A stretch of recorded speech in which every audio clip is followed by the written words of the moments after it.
আমার বিয়ে হয় সামান্য একটা মধ্যবিত্ত পরিবারে। আমি যখন ছোট ছিলাম তখন আমার বাবা মারা যান। পরিবারে একমাত্র আমার মা ও আমার ছোট এক ভাই।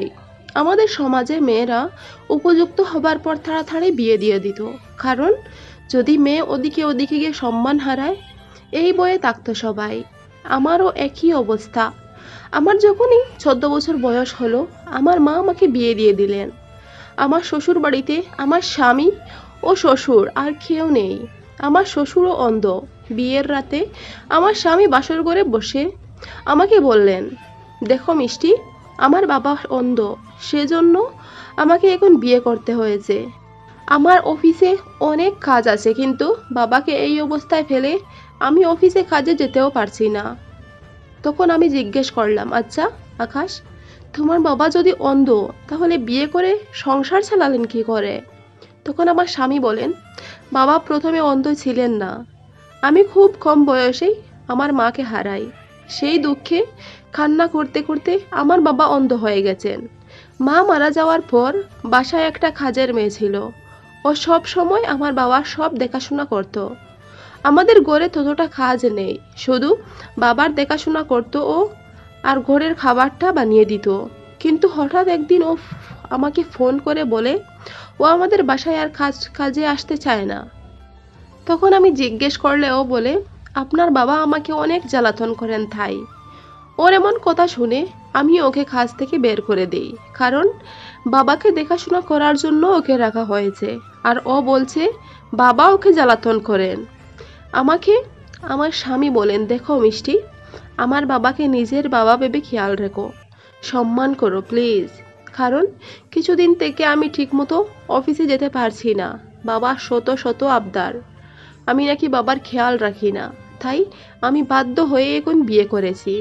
আমি আমার স্বামীকে সান্ত্বনা দেই, দেখো, আমি এখন এই বাড়ির বউ। তোমার বাবা মানে আমারও বাবা। তুমি একদম চিন্তা করো না, আমি বাবাকে সব সময় খুশি রাখার চেষ্টা করব। আমার স্বামী আমার কথায় ভীষণ খুশি হন। পরের দিন সকালে আমার স্বামী নাস্তা করে অফিসে চলে গেলেন। আমি আমার শ্বশুরকেও নিজের হাতে খাইয়ে গেস্ট রুমে এনে বসিয়ে দেই। এরপর থেকে শ্বশুরের সব কাজ আমাকেই করতে হয়। আমার শ্বশুর যেহেতু অন্ধ, তাই গোসল করানো, খাইয়ে দেওয়া, ঘরে নিয়ে যাওয়া, ঘর থেকে বাহিরে নিয়ে হাঁটাচলা করানো, এক কথায় বলতে সব কিছু আমি আমার হাতে করি। প্রথম প্রথম আমার একটু লজ্জা লাগতো, কারণ হাজার হলেও আমার শ্বশুর, কিন্তু এখন অভ্যস্ত হয়ে গেছে। এখন আমিও শ্বশুরের সামনে কাপড়ও পরিবর্তন করি। আমার শ্বশুর যেহেতু অন্ধ, তাই আমার শ্বশুর আমার স্বামীর কাছে আমার ভীষণ তারিফ করতে লাগলেন। এমন বৌমা যেন সবার ঘরে ঘরে থাকে।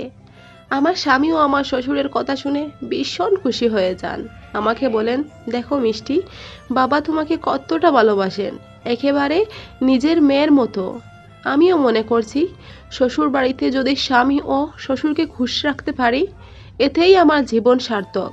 কারণ সব মেয়েদের কাছে এমন একটা ভালো শ্বশুর বাড়ি ভাগ্যে থাকে না। আমি অনেক ভালো স্বামী ও শ্বশুর দুজনই পেয়েছি। মায়ের কাছে বেশি যাওয়া হয় না, কারণ আমার শ্বশুর ঘরে একা হয়ে যান। এভাবে চলতে চলতে একদিন আমার শ্বশুর বলেন, আমাকে একটু বাইরে নিয়ে যাও। তখন আমি বাথরুম থেকে স্নান করে বেরিয়েছি। আমি বললাম, বাবা একটু দাঁড়াও। আমি আয়নার সামনে দাঁড়িয়ে কাপড় পরছিলাম। হঠাৎ আমার চোখ পড়ে আমার শ্বশুরের উপর। আমার কেন জানি না মনে হচ্ছিল যে আমার শ্বশুর আমাকে দেখছেন। সঙ্গে সঙ্গে পেছন ফিরে তাকাই। তখন দেখি না, শ্বশুর তো অন্যদিকে তাকিয়ে আছেন। তখন বুঝলাম এটা আমার মনের ভুল, কারণ আমি সব সময় ভাবতে থাকি আমি এটা করছি, আমার শ্বশুর দেখছেন না তো, ওটা করছি, দেখছেন না তো, এমন প্রশ্ন আমার মাথায় থাকে। আমার শ্বশুর যেহেতু কালো চশমা সব সময় পরতেন, এরপর আমার সাথে এমনটাই হতে শুরু করলো। আমার শুধু শুধু মনে হয় আমার শ্বশুর আমাকে দেখতে পান। এই ব্যাপারে আমি আমার স্বামীর সাথে কথা বললে আমার স্বামী আমাকে উল্টে ভুল বুঝেন। আমায় বলেন, কাজের মেয়ের মতো তোমারও খারাপ লাগছে তাই না আমার বাবার দেখাশোনা করতে?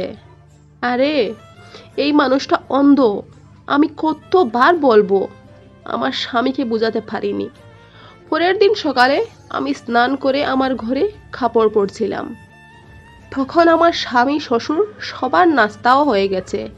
আমার স্বামী অফিসে চলে গেছে। আমি যখন বাথরুম থেকে বেরিয়ে আসি কাপড় পরবো বলে, হঠাৎ পেছন থেকে কেউ আমাকে জড়িয়ে ধরে।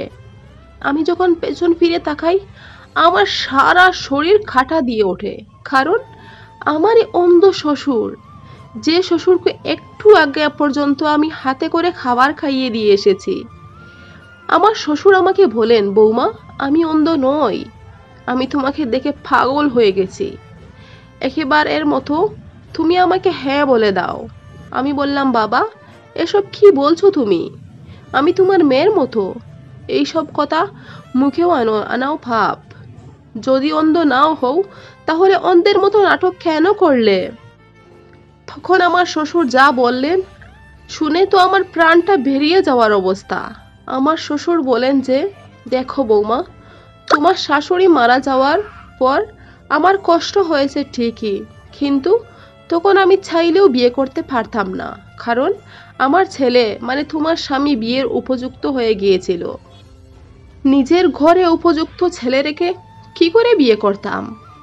তখন আমার ছেলে অফিসের কাজের জন্য সব সময় বাইরে থাকতো, আমি ঘরে একেবারে একা থাকতাম। তখন আমি মনে মনে ভাবলাম যে আমি যদি অন্ধ হওয়ার নাটক করি তাহলে আমার ছেলে বিয়ে করবে, তা না হলে একটা কাজের মেয়ে অন্তত ঘরে রাখবে।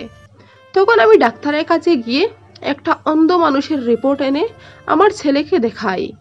ডাক্তারকে টাকা খাইয়ে রিপোর্টটা আমি এনেছিলাম। আমার ছেলে রিপোর্টটা দেখে বিশ্বাস করে নেয়।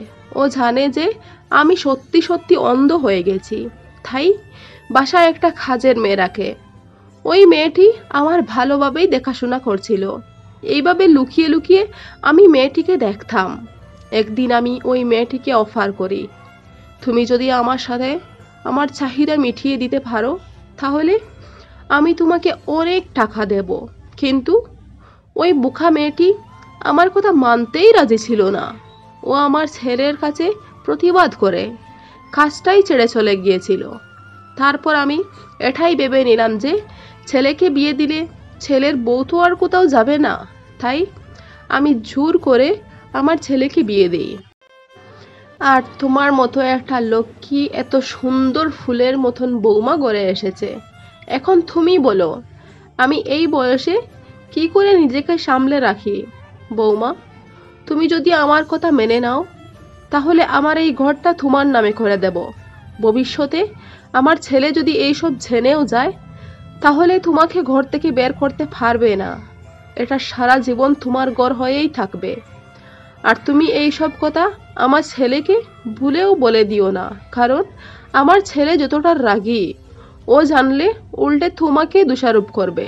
আমার কথা আমি যা বলবো বিশ্বাস করবে, তাই তুমি মেনে নাও বৌমা। এসো আমরা দুজন নতুনভাবে থাকতে শুরু করি। আমার শ্বশুরের মুখে এমন কথা শুনে আমার সারা শরীর দিয়ে ঘাম ঝরতে লাগলো, কারণ যাকে আমি এত দিন ধরে বাবা সম্মান দিয়ে এসেছি আজ সেই শ্বশুরের মুখে আমাকে এমন নোংরামো ভাষায় কথা শুনতে হচ্ছে। আর যদি আমি এই কথা আমার স্বামীকে বলি তাহলে আমার স্বামীও বিশ্বাস করবেন না, কারণ ও সব সময় নিজের বাবার কথাই বিশ্বাস করে। তখন আমি আমার শ্বশুরকে বলি, বাবা তুমি এরকম কথা বলো না, এসব কিছু পাপ। আর তুমি আমাকে যদি মেরেও ফেলো অথবা তোমার ছেলে যদি আমাকে ডিভোর্স দিয়ে দেয় তবু আমি তোমার এই কথায় রাজি নই। যখনই আমি এই কথা বলে শেষ করি হঠাৎ আমার স্বামী দরজা খুলে ভিতরে আসে।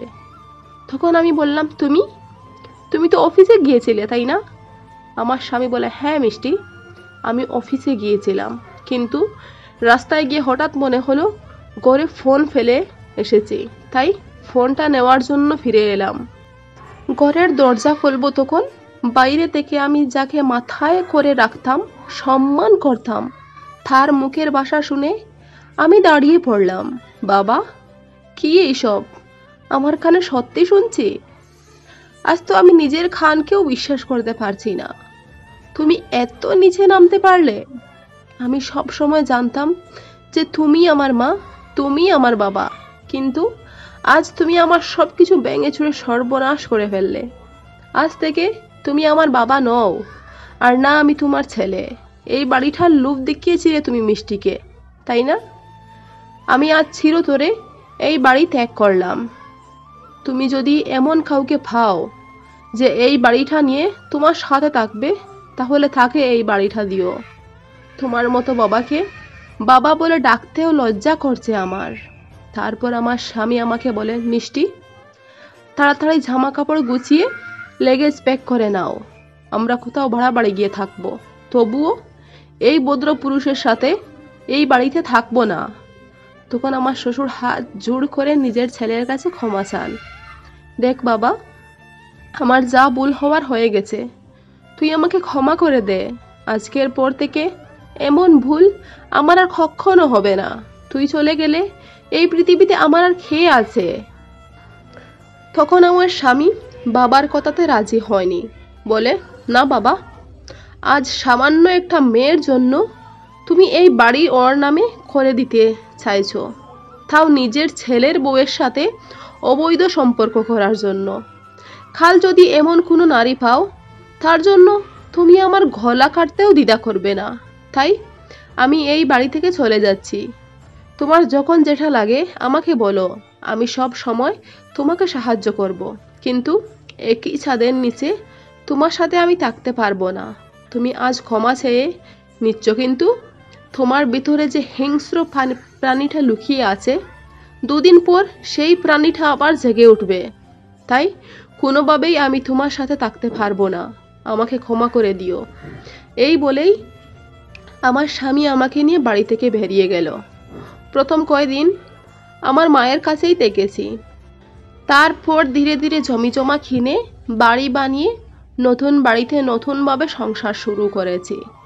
আমার শ্বশুরের সাথে আমার স্বামী দেখা করতে যায় মাঝে মাঝে। ওর যখন যেটা লাগে সেটা আমার স্বামী ঠিক মতো নিয়ে দেয়। কিন্তু আমি এরপর থেকে আর কখনো শ্বশুরের সাথে দেখা করতে যাইনি। যাকে বাবা বলে মেনেছিলাম, তার মুখ থেকে এমন কথা আশা করিনি আমি। সেজন্য বাবা হোক আর শ্বশুর, পুরোপুরিভাবে ত্যাগ করে ফেলেছি আমি। গল্পটা এখানেই শেষ করলাম। ভালো লাগলে চ্যানেলটা সাবস্ক্রাইব করে পাশে থেকো। ধন্যবাদ বন্ধুরা।